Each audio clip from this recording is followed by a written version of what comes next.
Sobrang galing niya sa... Rocky's Secret Files. Secret Files. It's the kind of bleep you never knew existed. Kunwari inosente, pero boy naman pala. Rocky's Secret Files. Secret Files.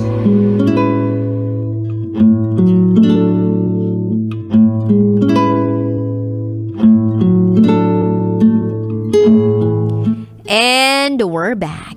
Kasama nyo pa rin si DJ Rocky and this is Mark's Secret Files. Si Mark na pumatol sa isang babaeng 41 years old na meron palang asawa at anak. Ang pakilala sa kanya nasa 20 lang, tapos biglang boom nung nag-search siya sa FB. May asawa at anak pala, pero tinuloy pa rin ang relasyon. Kasi nga masarap daw ang mga tita.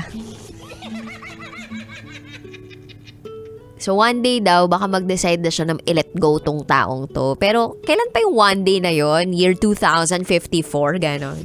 Anyway, pakinggan na natin ang mga kabisyo nating nag-share ng kanilang mga thoughts, comments, suggestions, and violent reactions. Eto po ang sabi ng ating kabisyo na si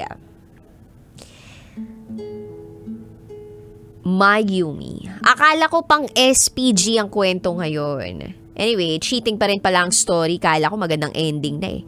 Tinamaan ka talaga, Mark, dahil nagpatato ka pa. Totoo nga, basta may alak may balak si Tita Jane. Let go mo na yan si tita kasi yung ginawa ng asawa ni Jay ay warning na yun sa'yo. Nakapagtimpi pa siya at baka sa susunod maipatulfo ka or worst kung ano pang hindi magandang magawa sa iyo. Kaya mo yan at marami pang tita dyan na walang sabit. Sabi po yan ni Mayumi. True, marami pa namang tita dyan na walang sabit. Si Tanya Chinita, try mo yun. Sabi nga ni Alan Valenzuela, masarap talaga pag tita like Tita Tanya. Charot with harot. Shoutout po dito sa Makati Engineering Department. Okay. Hello din kay Robert Tirao. Pag alam mong pamilyadong tao na tama na, itigil mo na, hanap ka na lang ng iba. Malay mo makatsyempo ka ulit ng mas may edad sa iyo. Sa ginawa mong yan, pwede kang makasira sa ginagawa mo, kaya stop mo na yan. Shoutout po sa buong team Rocketeers. Hello din kay Aris Jordan Santos. Hindi pagmamahal ang nararamdaman mo kay Tita Jane. Init lang yan ng katawan o tawag lang ng laman. Okay lang sa'yo na may nasisira kang pamilya? Huwag mong ibaba ang sarili mo para lang sa isang tao. Payong kaibigan lang, hiwalayan mo na si Tita Jane. Mas masarap sa pakiramdam yung taong mahal mo ay sa iyong iyo. Walang kahate, yun lamang po from Aris Jordan Santos. True, bakit ka hahati pa sa iba kung kaya mo namang solohin siya? O, ito naman sabi ni Charles Sancho, alam mo sa totoo lang, inuuto ka lang ng tita mo. Nang dahil sa pagsisinungaling niya na kesyo single siya, walang sabit, ganito ganyan. Nagpauto ka naman, bigay na bigay ka. Sabi na pamilyadong tao yung tita mo. May isa pa nga dyan ginawa niya, lola niya. Kaya tinawag niya, baby. Kakaloka. So sana ay magising ka na. Ito pa sabi ni Jomer Palulim, dapat naghanap ka na lang ng taong merong 3 M. Maganda, mayaman, masarap. Ay, grabe naman yung masarap. Eto pa naman, ang sabi ng ating kabisyo na si Ronald Bondok. DJ Rocky, ang pinakamagandang gawin ng ating secret file sender ay agawin si Tita Jane sa kanyang asawa. Ay, huwag naman ganon. Bakit kailangan may pag-agaw? Ba't mo aagawin kung kaya mo namang akitin at sa'yo na sumama? Charot! Uwidarot! Bakit naman kasi kayo ganyan? Nakakaloka kayo. Alam mo, Mark, hindi ko sure kung ilang taon ka na, pero wala sa edad yan. Kapag nasa tamang edad ka na, dapat, alam mo na yung tama't mali eh. Ewan ko din ba dito kay Tita Jane, nakakagigil. May asawa at anak na, patol pa rin sa makikipag-inuman.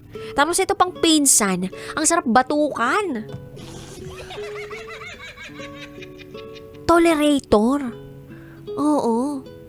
Imaginein mo, pinsan mo, siya pa nag-introduce dun sa lalaki, tapos sinabi na wala pang asawa. Diba? Nasa na moralidad na mga yan.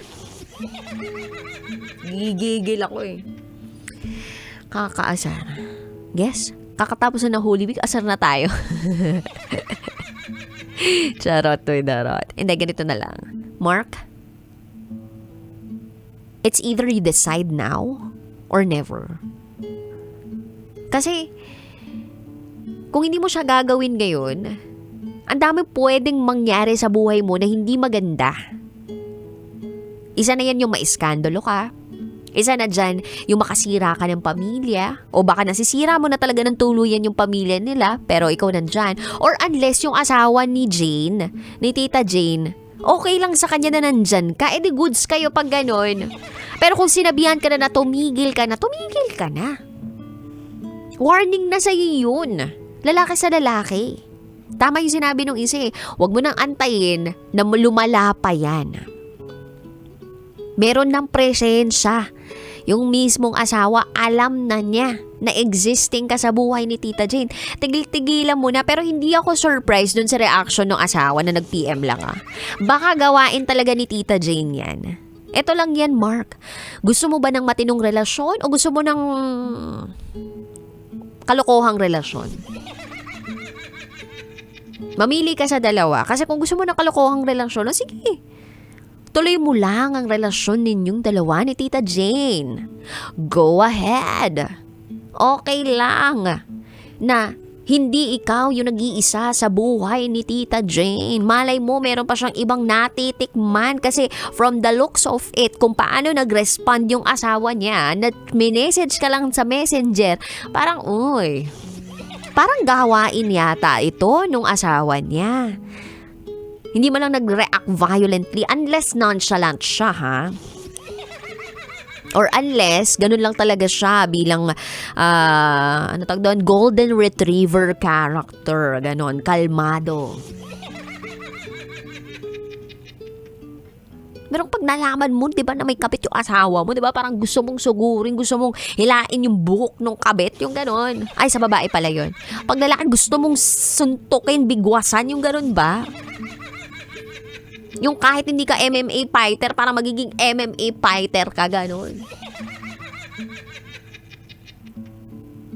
So, kung gusto mo ng kalokohang relasyon, stick ka dyan. Pero kung nare-realize mo sa buhay mo na gusto mo ng matinong relasyon, ayaw mo nang may iniisip ka, huwag ka na kay Tita Jane. Tigil mo na yan. Kung single ka naman, tas gusto mo naman ng maayos na relasyon, na karelasyon, hanap ka nung single na legit na kahit may anak pa siya o kahit meron siyang mga masalimuot na nakaraan o kaya naman kahit ano pang itsura niya, basta single, walang sabit. Hindi tulad ng may asawa na tapos meron pang anak, kasal pa, nagsasama pa sa iisang bahay. Tapos kung umasta single, ano yun? Anong klaseng babae naman yung ganun? Ganun ba yung gusto mong makasama sa buhay? O yun lang yung gusto mong makasama kasi masyarap? Ganun. Yung ibang pangangailangan mo na ibibigay niya pero hindi naman talaga siya yung gusto mong makasama habang buhay. I don't know. At ikaw lang ang tanging makakasagot dyan. So, dalawa ang options mo. Kung gusto mo ng kalokohang relasyon kay Tita Jane ka. Pero kung gusto mo ng desente, maayos, peaceful na relasyon, tumigil ka na. And it's either you decide to stop now or never. And the more na pinatatagal mo ang pagdedesisyon mo, the more na pinapatagal mo yung relasyon ninyong dalawa ni Tita Jane, the more na nagiging komplikado ang lahat. The more na meron kang nasisira, and the more na madidisturb ka ng iyong konsensya. Or unless kung wala kang konsensya, di ba? Okay lang yun. Pero kung meron, you have to decide now. Alright? Sa mga kabisyo po natin out there na na-inspire, wow! sa ating kwento for today's radyo, I think gayahin ang ating secret file sender na kahit nalaman na merong asawa't anak, tuloy pa rin ang pakikipagrelasyon. Huwag pong gagayahin ang pinsan na nag-i-introduce pa ng kanyang pinsan na may asawa't anak sa isang single na lalaki. Huwag pong ganon, no? Tingnan po natin maigi yung mga pwedeng maapektuhan. Alright? Sa mga gusto mag-share ng kanilang secrets, share to me, raketera@gmail.com. I gotta say, BRB as in bathroom break, you're so with me, DJ Rocky, and you are listening here sa stasyong number 1. 90.7 Love Radio. This is